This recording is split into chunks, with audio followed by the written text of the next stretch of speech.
Hello दोस्तों, कैसे हैं आप सब। आशा करते हैं आप लोग स्वस्थ मस्त तंदुरुस्त होंगे। डेली प्रैक्टिस सेट जो शाम 5 बजे आपको जीके जीएस का प्रैक्टिस सेट मिलता है वह मोस्ट इम्पॉर्टेंट होता है आपके लिए। तो यह वीडियो जो है आप बिना स्किप किए पूरा ज़रूर देखिएगा। प्रतिदिन जो है आपको 38 प्रश्नों का प्रैक्टिस सेट मिलता है जो कि फुल डिटेल्ड सोल्यूशन के साथ होता है। यह तीसरा प्रैक्टिस सेट है, इसके पहले 2 हो गए, उनको आपने नहीं देखा तो जाकर देख लीजिए। और सुबह 7 बजे आपको हिंदी का प्रैक्टिस सेट मिल जाता है 37 प्रश्नों के साथ फुल डिटेल्ड सोल्यूशन के साथ। तो चलिए आज का सेशन स्टार्ट करते हैं। जो सामान्य ज्ञान का 38 प्रश्न प्रैक्टिस सेट है। यहाँ पर देखिए फर्स्ट क्वेश्चन है, निम्नलिखित में से जो है किसे वर्ष 2024 के लिए संयुक्त राष्ट्र लेखा परीक्षक पैनल का उपाध्यक्ष नियुक्त किया गया है। यहाँ ऑप्शन है शक्तिकांत दास, उर्जित पटेल, गिरीश चंद्र मुर्मू या फिर जो है साजी केवी। तो यहाँ जो आपका ऑप्शन करेक्ट होता है गिरीश चंद्र मुर्मू। तो यहाँ ऑप्शन सी आपका करेक्ट हो जाता है। गिरीश चंद्र मुर्मू को वर्ष 2024 के लिए संयुक्त राष्ट्र लेखा परीक्षक पैनल का उपाध्यक्ष नियुक्त किया गया है। ठीक, तो ऑप्शन सी आपका करेक्ट हो जाता है। चलिए नेक्स्ट क्वेश्चन देखिए कि भारतीय महिला क्रिकेट टीम ने 19वें एशियाई खेलों में किस देश को हराकर स्वर्ण पदक जीता है। तो यहाँ पर आपका ऑप्शन है पाकिस्तान, नेपाल, बांग्लादेश या फिर जो है श्रीलंका। तो जो भारतीय महिला क्रिकेट टीम है उसने जो है 19वें एशियाई खेल में क्या किया, तो श्रीलंका को पराजित किया। किसको, तो श्रीलंका को पराजित किया। तो यहाँ ऑप्शन जो डी है आपका वह करेक्ट हो जाता है। तो भारतीय महिला क्रिकेट टीम ने जो है 19वें एशियाई खेल में कौन से, तो 19वें एशियाई खेल में श्रीलंका को हराकर कौन सा पदक जीता है, तो स्वर्ण पदक जीता है। ठीक है, और अभी हाल ही में जो है वह भारत, ठीक है, भारत वुमेन जो क्रिकेट टीम है वह श्रीलंका से पराजित हो गई है।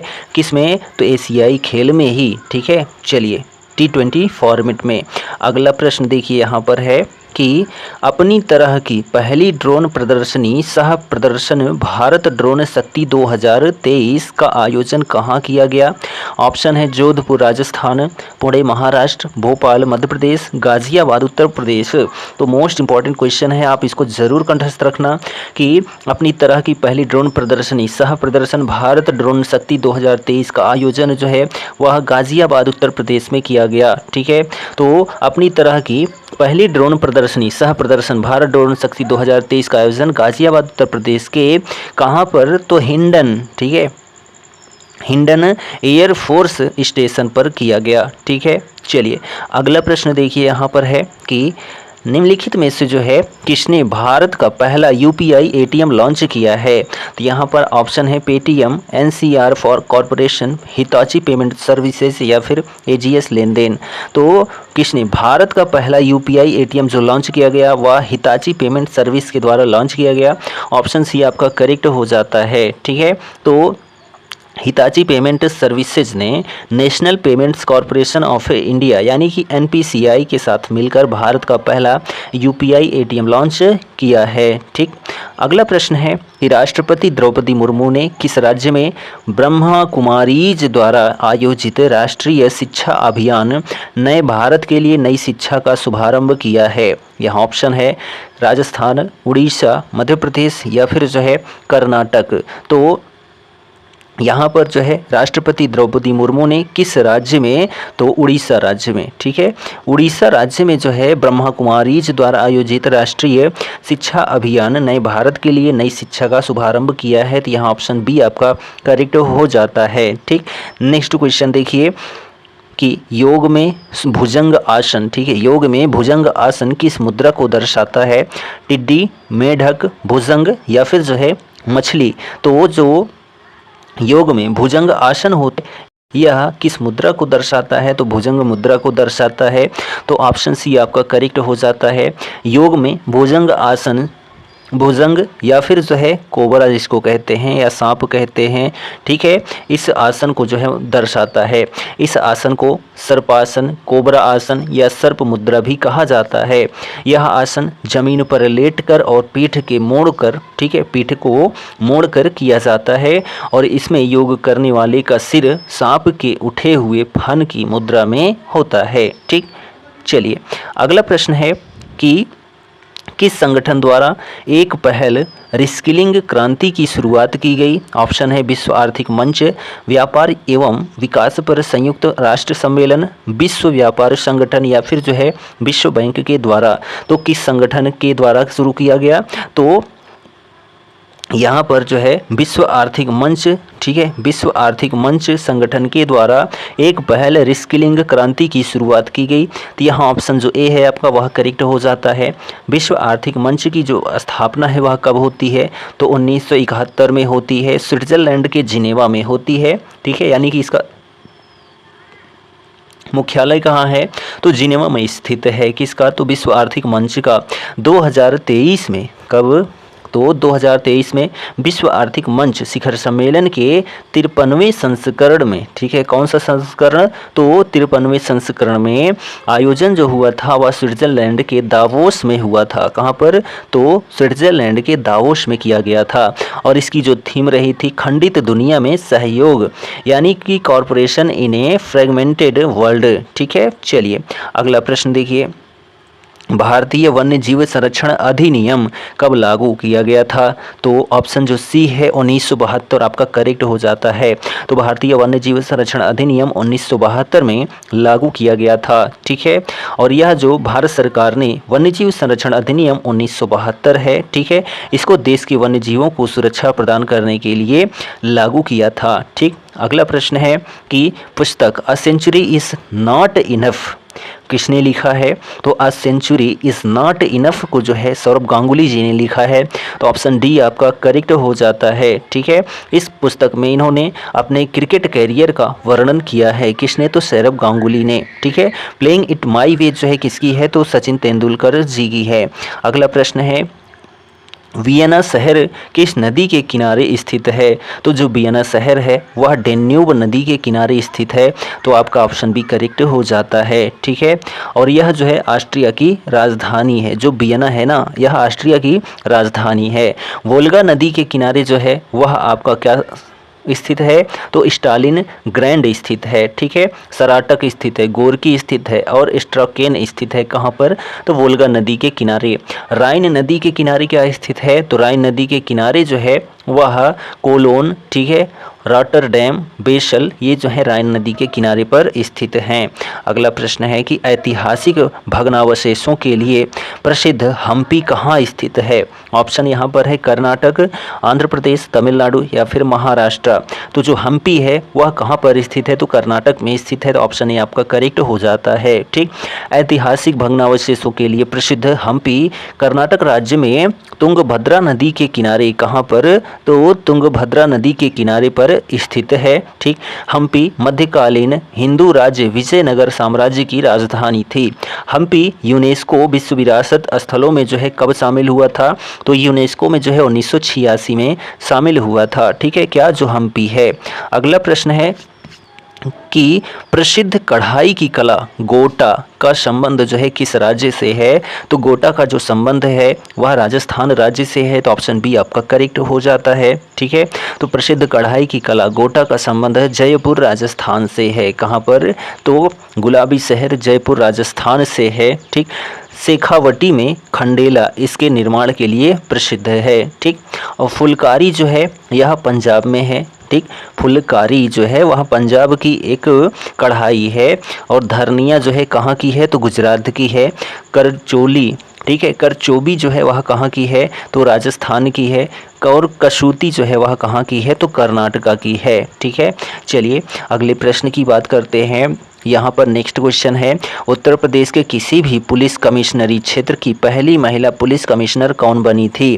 तो यहाँ पर आपके ऑप्शंस करेक्ट होते हैं। लक्ष्मी सिंह, यहाँ ऑप्शन बी आता है, ठीक है। तो आईपीएस लक्ष्मी सिंह उत्तर प्रदेश की पहली महिला पुलिस कमिश्नर हैं।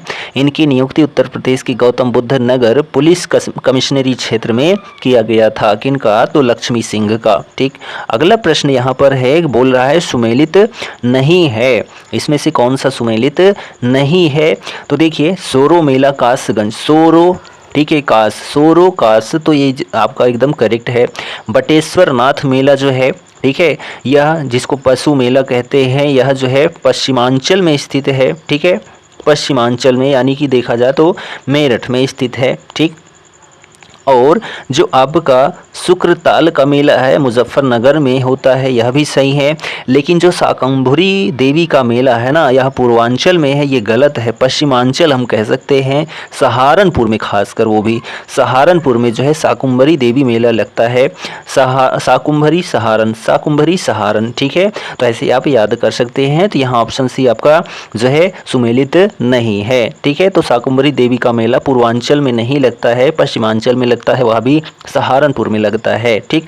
सोरो मेला का आयोजन जो है कासगंज में किया ही जाता है। चलिए अगला प्रश्न देखिए कि दादरी, चुनार, चुर्क, डल्ला सभी में कारखाने हैं जो उत्पादित करते हैं। किसको उत्पादित करते हैं? तो जो ये दादरी हैं, चुनार है, चुर्क है, डल्ला है, ये सभी जो कारखाने हैं यह सीमेंट का उत्पादन करते हैं। किसका? तो सीमेंट का। इनका संबंध सीमेंट से है, तो ऑप्शन ये आपका करेक्ट हो जाता है।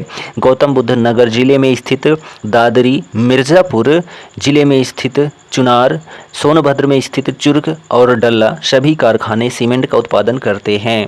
तो यहाँ पर जो दादरी है ना, गौतम बुद्ध नगर में है। जो चुनार है ना, यह जो है कहाँ पर स्थित है? तो मिर्ज़ापुर में। और जो चुर्क और डल्ला है, यह सोनभद्र में स्थित कारखाने हैं जो सीमेंट का उत्पादन करते हैं।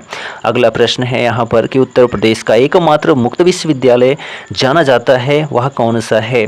तो उत्तर प्रदेश का जो एक मुक्त विश्वविद्यालय है वह राजर्षि टंडन मुक्त विश्वविद्यालय है, यानी कि UPRTU। ठीक है, UPRTOU। ठीक है, उत्तर प्रदेश राजर्षि टंडन ओपन यूनिवर्सिटी केवल और केवल जो है प्रयागराज में स्थित है, एक ही है। तो ऑप्शन सी आपका करेक्ट हो जाता है। ठीक है, यह जो है कहाँ पर स्थित है? प्रयागराज में स्थित है। और इसकी स्थापना कब हुई थी? तो 1999 में हुई थी। कब हुई थी? 1999 में हुई थी। चलिए अगला प्रश्न है यहाँ पर कि लखनऊ जिले की सीमा निम्नलिखित में से जो है किस जिले की सीमा को स्पर्श नहीं करती है? तो देश राज्य की राजधानी है, आपको इसको जरूर याद रखना है कि इर्द गिर्द कौन से जिले हैं। तो यहाँ पर देखिए ऑप्शन है बलिया। तो बलिया आप तुरंत पकड़ लेंगे, बलिया तो जो है सबसे पूर्वी जिला है, तो ये लखनऊ के पास कहाँ से आ गया? तो यही आपका ऑप्शन करेक्ट हो जाता है। यहाँ लखनऊ से सीमा साझा नहीं करता है, जबकि उन्नाव करता है, बाराबंकी करता है, हरदोई करता है, और जो है आपका कौन सा जिला करता है? तो रायबरेली भी जो है क्या करता है? सीमा साझा करता है। रायबरेली किससे? तो राज्य की राजधानी लखनऊ से। ठीक है, तो ये पॉइंट आप जरूर याद रखें। चलिए अगले प्रश्न की बात करते हैं। तो नेक्स्ट क्वेश्चन है कि गंगा नदी जो है उत्तर प्रदेश में किस जनपद से प्रवेश करती है? यानी कि जो उत्तराखंड से ऐसे है सीमा। ठीक है, तो गंगा नदी जो है कहाँ पर प्रवेश करती है? तो बिजनौर शहर से प्रवेश करती है। जो गंगा नदी है बिजनौर शहर से प्रवेश करती है। गंगा नदी उत्तर प्रदेश में बिजनौर जिले से प्रवेश करती है। और गंगा नदी का जो निकास है ना, वह उत्तर प्रदेश के सबसे पूर्वी जिला बलिया से होता है। यानी कि बलिया जो सबसे जो पूर्वी जिला है बलिया, वहाँ से गंगा नदी उत्तर प्रदेश को छोड़ जाती है।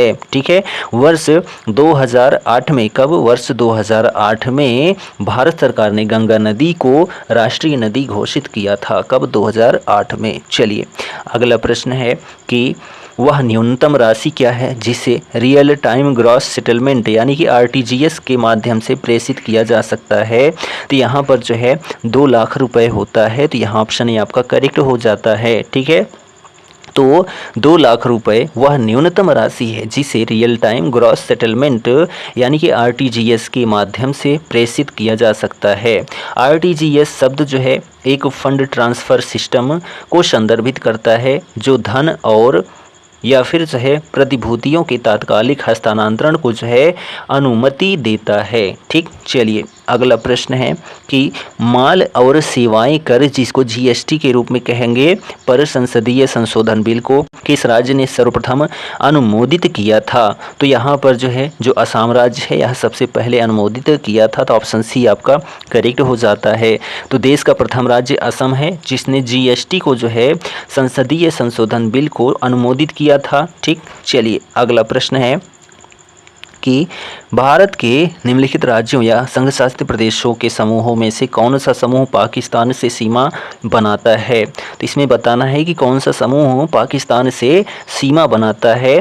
तो यहाँ पर देखिए, जो पाकिस्तान से सीमा बनाता है, तो हम स्टार्ट करते हैं कहाँ से, तो गुजरात से।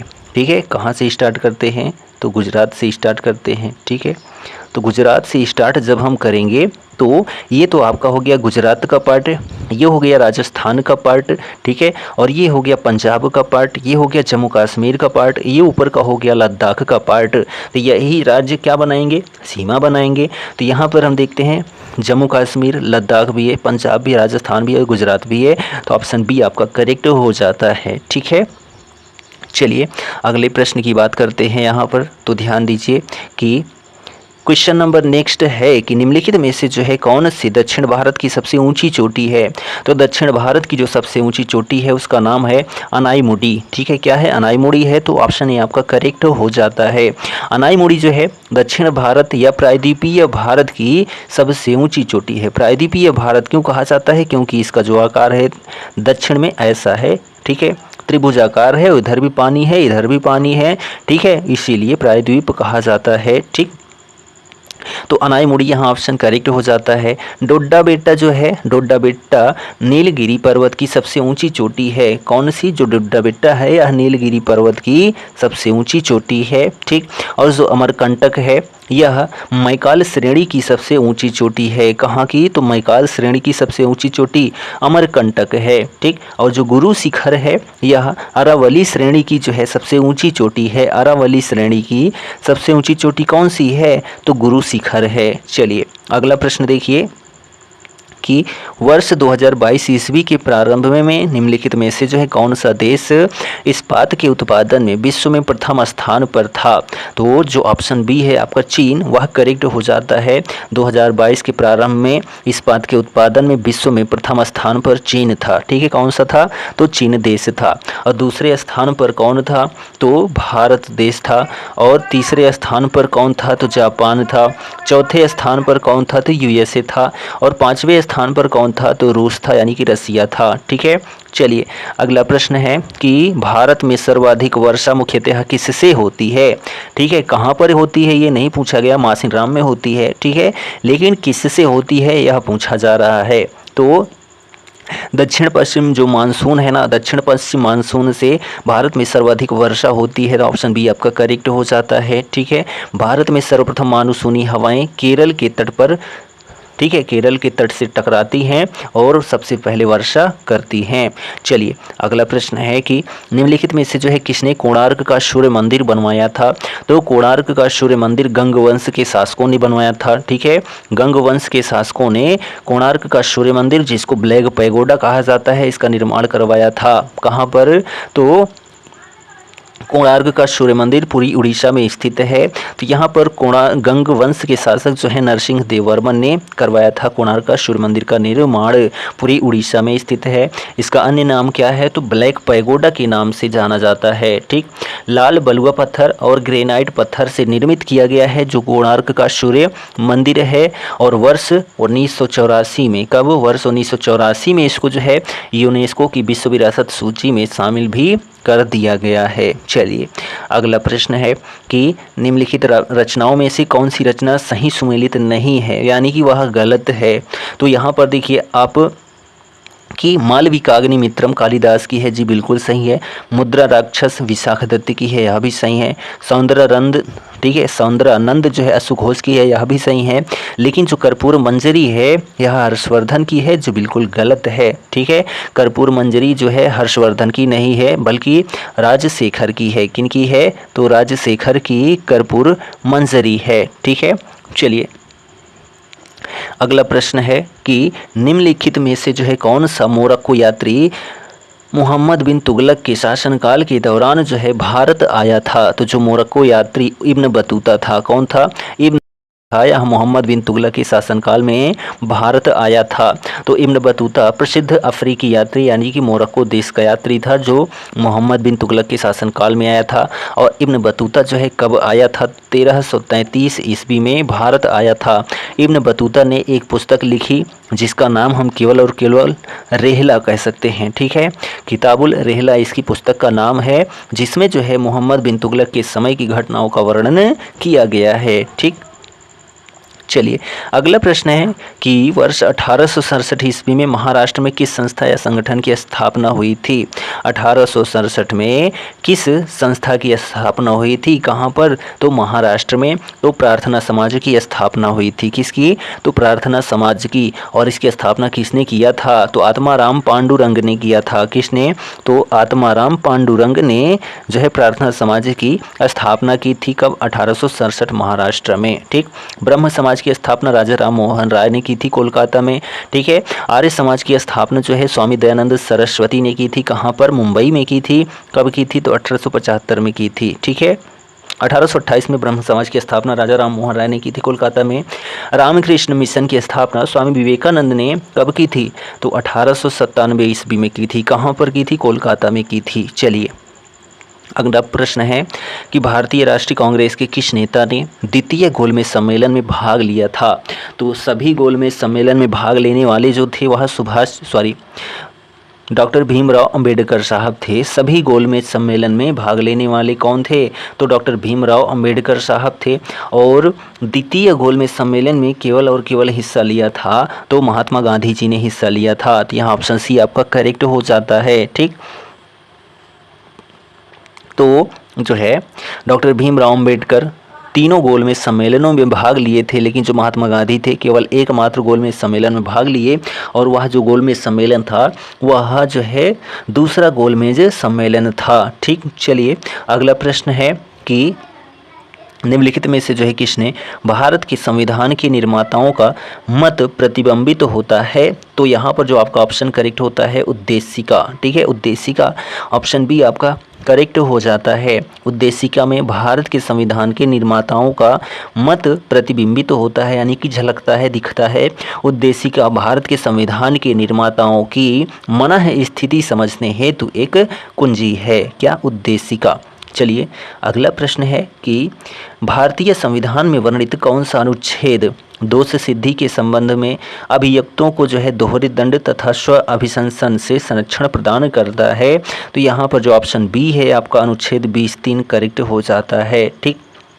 भारतीय संविधान में वर्णित अनुच्छेद 22 के अनुसार किसी व्यक्ति को एक ही अपराध के लिए एक बार से अधिक अभियोजित और दंडित नहीं किया जा सकता है, ठीक है। और जो भारतीय संविधान में वर्णित अनुच्छेद 20(3) है, इसमें है कि किसी अपराध के लिए अभियुक्त को किसी व्यक्तित्व की, ठीक है, अभियुक्त किसी व्यक्ति को स्वयं अपने विरुद्ध साक्षी होने के लिए बाध्य नहीं कर सकता है। चलिए और यहाँ जो अनुच्छेद 21 है इसमें क्या दिया गया है? तो दैहिक स्वतंत्रता का अधिकार, प्राण एवं दैहिक स्वतंत्रता का अधिकार दिया गया है, ठीक। चलिए अगला प्रश्न है कि निम्नलिखित में से जो है कौन 2 अवधि के लिए भारत के राष्ट्रपति निर्वाचित हुए थे? तो जो है कौन निर्वाचित हुए थे? तो यहाँ पर जो है डॉक्टर राजेंद्र प्रसाद 2 बार निर्वाचित हुए थे, तो सबसे अधिक बार भी हुए थे, ठीक है। सबसे अधिक समय के लिए राष्ट्रपति थे डॉक्टर राजेंद्र प्रसाद। और यहाँ पहले राष्ट्रपति हुए थे कौन? डॉक्टर राजेंद्र प्रसाद जी, ठीक है। संविधान सभा के जो है स्थायी सदस्य भी थे डॉक्टर राजेंद्र प्रसाद जी, ठीक है।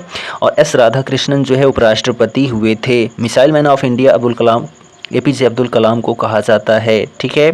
चलिए अगला प्रश्न यहाँ पर देखिए कि संविधान के निर्वाचन के बारे में विधि के सारवान प्रश्न से संबंधित वाद पर विचार करने के लिए सर्वोच्च न्यायालय के न्यायाधीशों की न्यूनतम संख्या कितनी होनी चाहिए?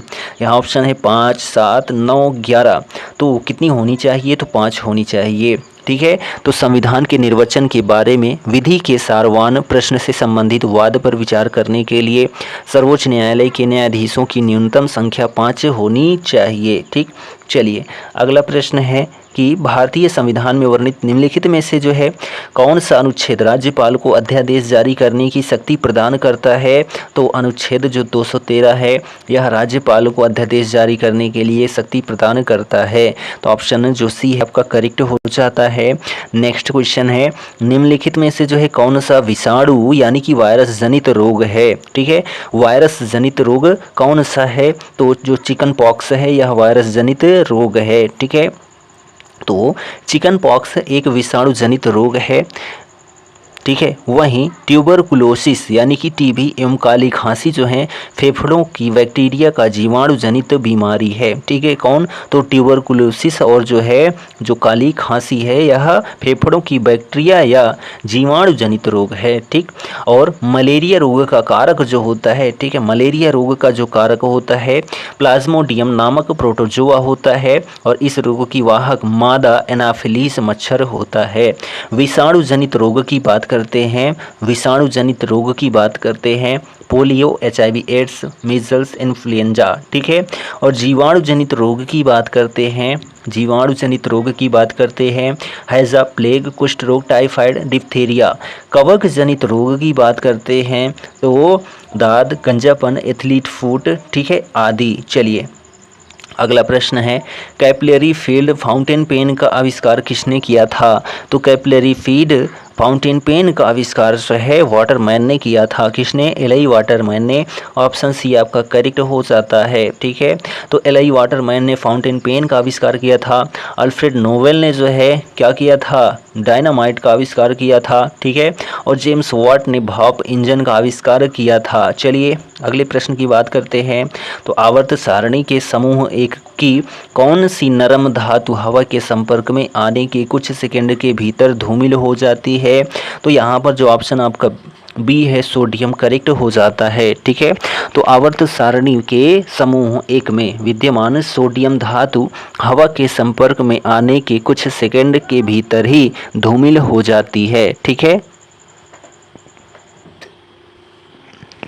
सोडियम यानी कि जो सोडियम होता है Na होता है। ठीक है, तो सोडियम अत्यधिक क्रियाशील धातु है और हवा के संपर्क में आते ही यह तीव्रता से ऑक्सीजन से अभिक्रिया करके ऑक्साइड बनाती है जो सोडियम होती है। अगला प्रश्न है कि, और यह आखिरी प्रश्न है। ठीक है, देखिए यहाँ पर प्रश्न क्या कहता है कि जो है कौन सा अम्ल आमाशय में प्रवेश करने वाले जीवाणुओं को नष्ट कर देता है। तो यहाँ पर जो आपका ऑप्शन करेक्ट होता है हाइड्रोक्लोरिक अम्ल। ठीक है, तो हाइड्रोक्लोरिक अम्ल जो है आमाशय में प्रवेश करने वाले जीवाणुओं को नष्ट कर देता है। तो ऑप्शन सी आपका करेक्ट हो जाता है। ठीक है, क्योंकि यह बहुत अम्लीय होता है। कौन, जो हाइड्रोक्लोरिक अम्ल होता है बहुत अम्लीय होता है।